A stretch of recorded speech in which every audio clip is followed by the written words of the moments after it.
everyone, it's Brenda Quintana here. I'm live from my beehive, my crafting studio.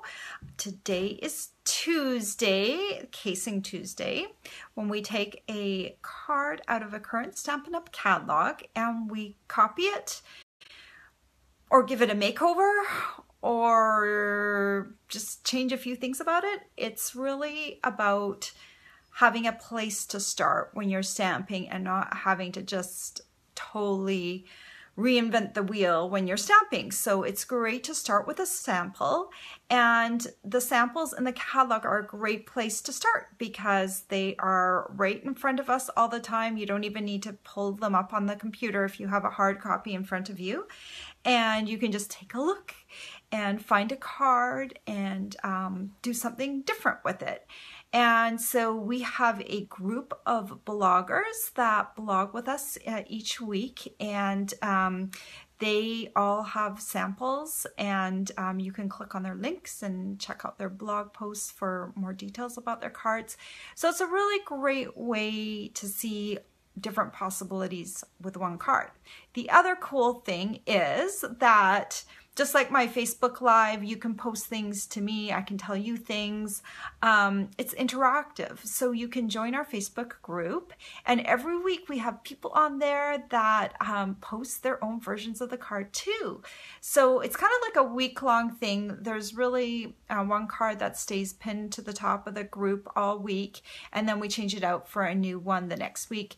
You can go back and do older ones as well, but everyone's kind of working on the one that's pinned to the top during the current week. So it's kind of fun to do the current ones so that you can, you know, work along with us. So I want to welcome everyone that has joined.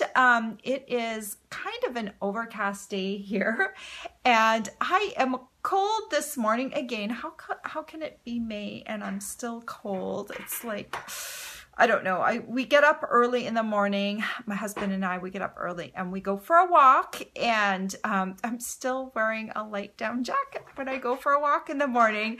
Usually it warms up during the day, so that's really nice. But right now it's cold in the house, so I'm like back to wearing a turtleneck. I'm very sad that I have to wear turtlenecks in May in Boston. So anyway, enough about me. Let's check out the card that we're casing today, and let me tell you a bit about it and what I did. So I'm going to turn my view around, so just give me a second. Okay, there's my view this morning. It is kind of overcast, you know, so well, it's still a beautiful view. I can't complain, right? Or I'm trying not to complain. Okay, let me move this down to my work surface. If it warms up later, I'll be happy. So today's card is this card. It's out of the Occasions catalog, and if you have your own copy, it's on page 21. And it's this card right here, and this is the stamp set that card's created from. I don't own the stamp set.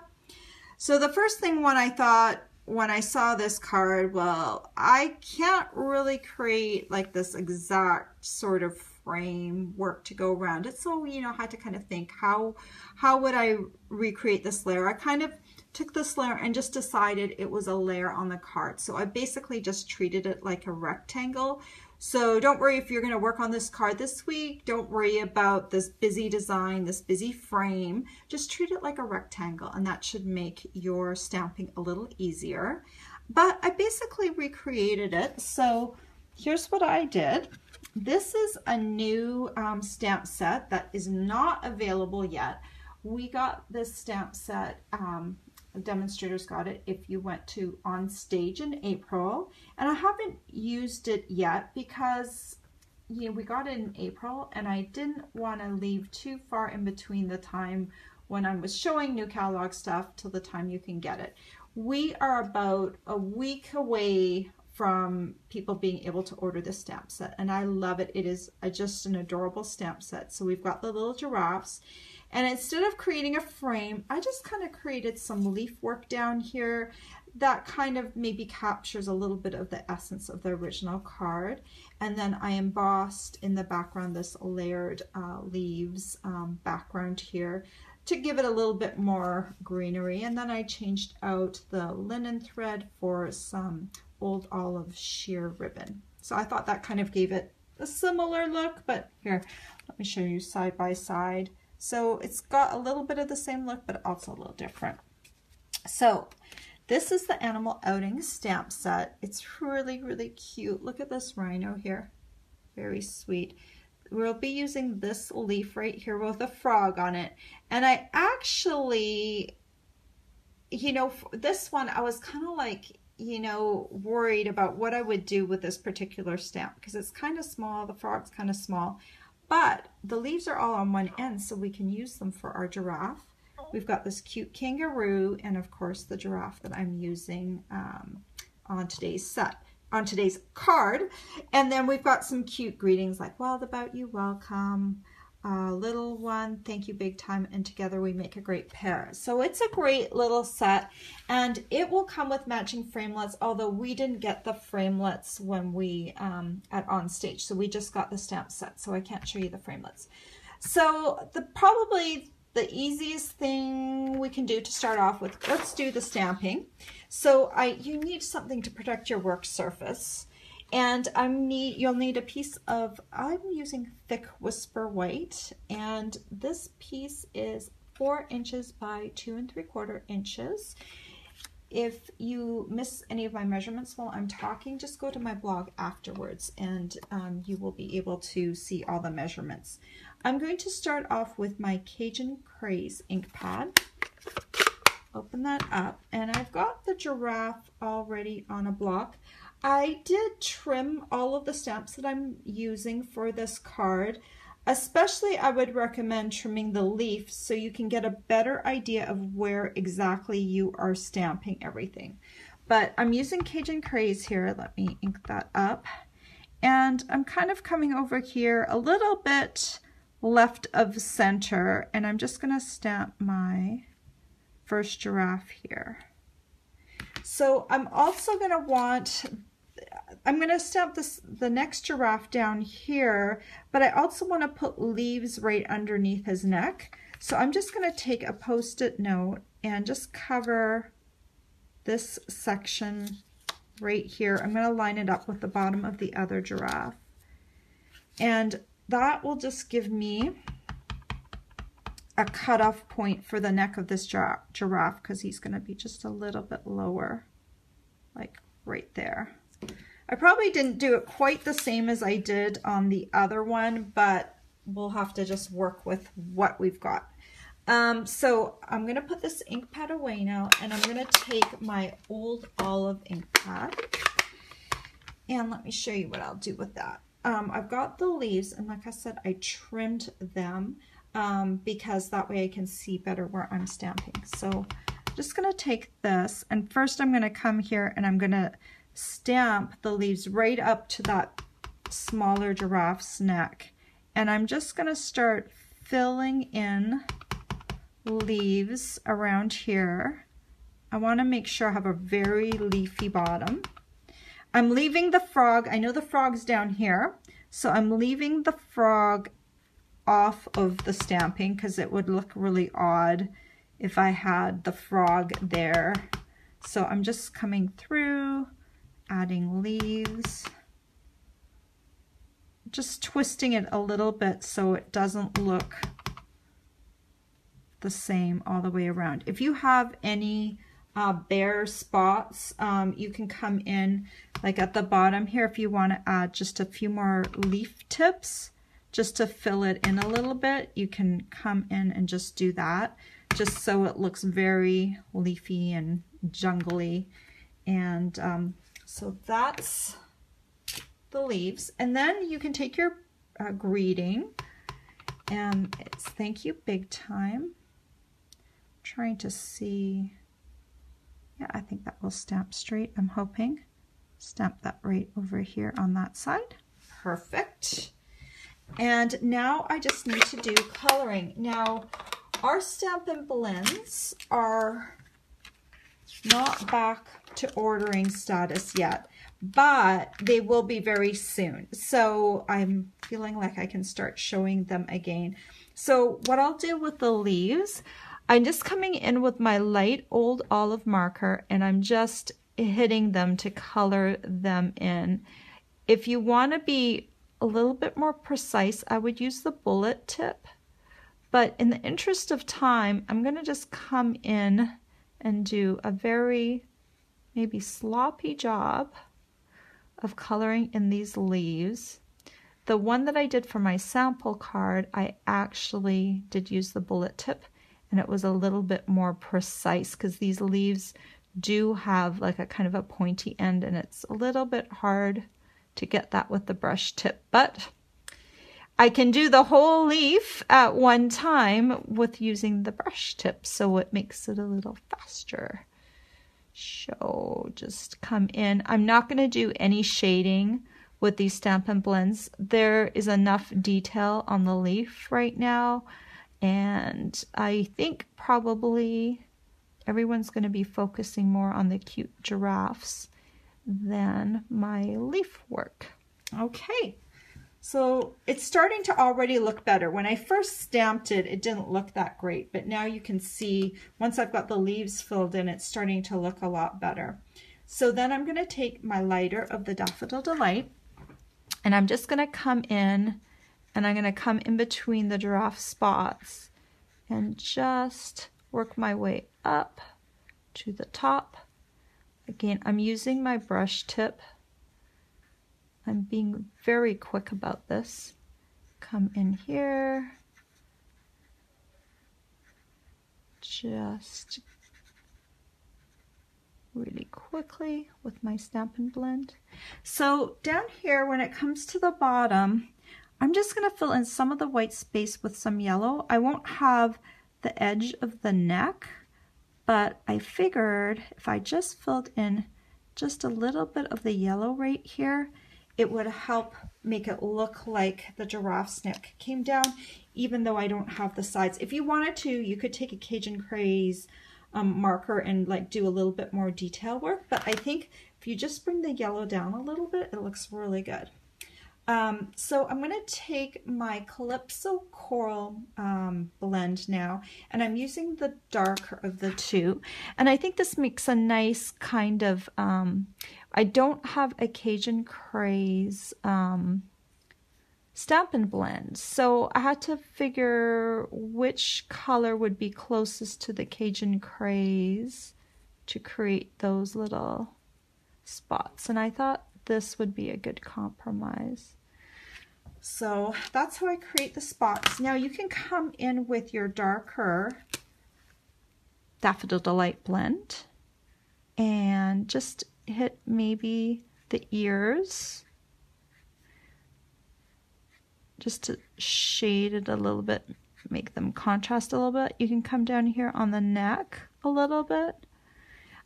You can also add like a little bit of darker yellow and spots just to break up the lighter yellow and give it a little bit more contrast. So there is basically all the stamping that I did.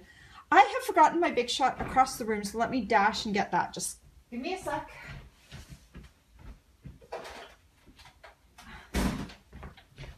I had it all set up, but when I take this and bring it across the room too early, I always end up having to emboss something or cut something later. And so then I have to bring it back and I'm like, no, I'll leave it for the last minute. So it was across the room. Anyway, my Big Shot's here and we're gonna emboss our old olive layer. So I've got the Big Shot platform all the way to its base. I've got my Layered Leaves embossing folder and I'm going to need a piece of old olive, and this piece is 4.5 inches by 3.25 inches. And then I'm just going to slip this in here, and this is a thick embossing folder, so we only need one cutting plate, and that one always goes on the top. And then I can just run that through. And here is the perfect backdrop to my giraffes. Put that out of the way. And then we'll need a piece of Cajun Craze, and this layer is 4 3/4 inches by 3.5 inches. So I can glue these two together with Tombow. Tombow's great because it really holds things together well. And I'm just going to center this on the card. Press that down. Then I'll take my focal point layer, center it on here. I love how this layers up and how I've just, you know, used the colors of the giraffe to give it the perfect background. You know, because I've got old olive in the leaves, so I brought the old olive back. I've got Cajun Craze that I stamped it in, so I brought that as a back layer, so that's perfect. And then as a backdrop, the original card used Sahara Sand, but I thought I'd go a little darker with the crumb cake. And this is just a half sheet of cardstock, and that would be 8.5 by 5.5, and then scored it in half at the 4 1/4 inch mark. So I just fold it and use my bone folder to smooth down the fold. I'm going to need to tie a piece of this old olive sheer ribbon around here. Now I find it really hard to tie something around a card and then tie a bow that looks decent right there on the spot. So what I'm going to do is I'm going to actually just tie this around the card base, get it in right position first, and I'm just going to have the knot be right in the middle. You could also, you know, put like adhere this a strip to the front, but I like to tie it. I feel like it's more secure. So I'm just going to do a little knot here, even though you're not going to see this. Oh, and these are my locking tweezers that I use when I'm creating cards because it helps hold the knot in place. And I just get these at the beading section of a craft store. I know I keep mentioning that, but if anyone's new on this video, they won't know where to get that. I'm just going to trim this down really so it's really tiny so the ends don't stick out of my layer.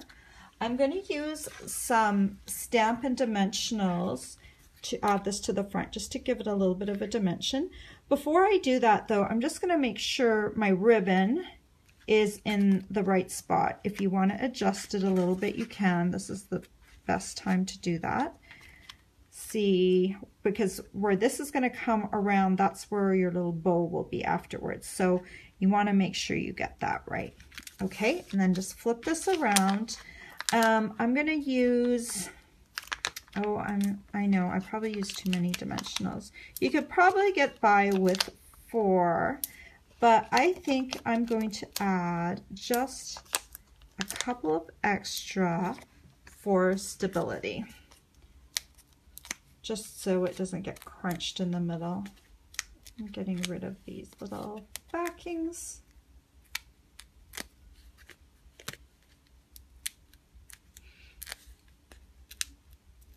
Okay, I think I got them off. Yeah.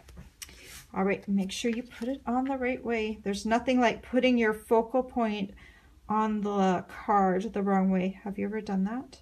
Stuck your thing on your card, your front piece, only to realize that you had it not in the right direction.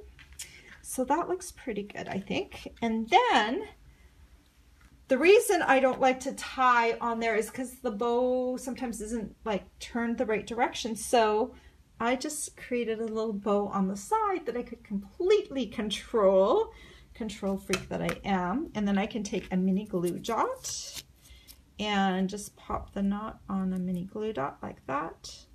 And then I can put this over on the side exactly the way I want to, and I can twist it and have it face, you know, just the right angle, right? So that is how I created this card. Let me move that out of the way. And so, not too bad to stamp this live on the camera and have it turn out almost the same as the original. So yeah, I love this new stamp set. It's so cute. And it will be even better once we have the little framelets to match and we can use those in conjunction. But hey, it makes a great stamped card, you know, without even having to add the framelets. I did maybe a little bit of creative masking just by cutting off the giraffe's neck, but that's really easy. Almost everyone, I mean, you'll have scrap paper if you don't have a Post-it note. You just need to make sure you cut off this giraffe's neck, so that way you can put the leaves right to the top, and it makes it look really nice and flush with the tops of the leaves. Ahaha, someone says they are OCD, just like me.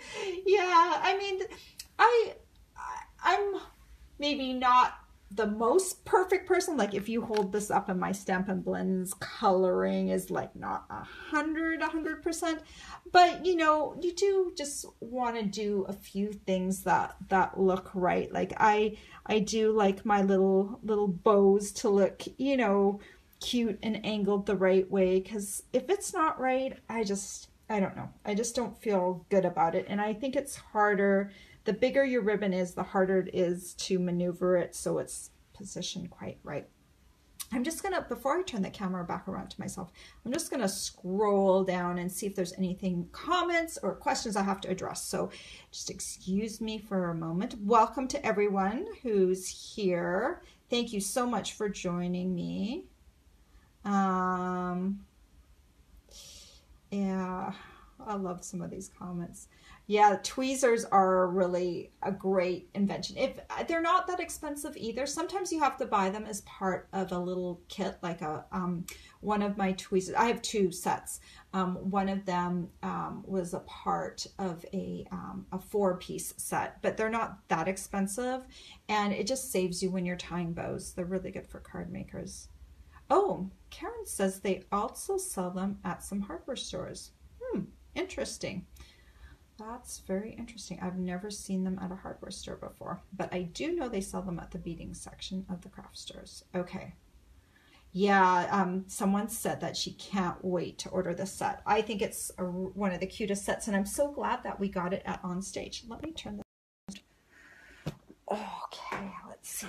Okay, I'm all turned around. Yay. All right, so we have one Casing Tuesday left of the old catalog, and then we're heading into the new catalog. And I want to give you guys just a little heads up. So in 2 weeks, guess what number it's going to be? Casing Tuesday, this one's 148, and I don't know how this happened, but number 150 is ending up on the very first Casing Tuesday of the new catalog. So that's really cool. So we're going to be doing some different things for number 150. So you'll definitely want to make sure that you're a part of our Facebook group for that. And we're going to have some fun things going on with the number 150 coming up in 2 weeks. One more card of the old catalog, and then it's like, what? It's the 22nd today, and May has 31 days. So we're just a little bit over a week left of this old catalog. So what I recommend, make sure that you've got everything out of the old catalogs that you want. You want to see what's still available, go to the Stampin' Up store and have a look, and make sure that you've gotten everything that you want out of the old catalog. Stamp sets are, well, supplies last, I think, starting tomorrow. So make sure that you have the things that you want before this new catalog goes live. Sometimes you can pick things up on the secondary market, but sometimes you cannot. And that's the problem with waiting to see if it will go on clearance rack or not. Often, if it's a really popular item, it's not going to be available. And some of the items have already sold out. So just make sure you have everything you want. And then we'll going into the new catalog. I'm very excited. The new catalog, the feedback that I've gotten from the customers who've gotten theirs so far has been great. So I'm excited to work with the new products. I've only been able to pre-order a few products like everyone else, and we don't have access to the full catalog until June 1st. So I can't wait to order some of the new stuff. Anyway, I hope you guys have a great week. I hope you have sunshine sometime this week, so it will brighten your day. And I will be back here next Tuesday at 10 a.m. Eastern Standard Time. Have a great week, everyone. Bye-bye.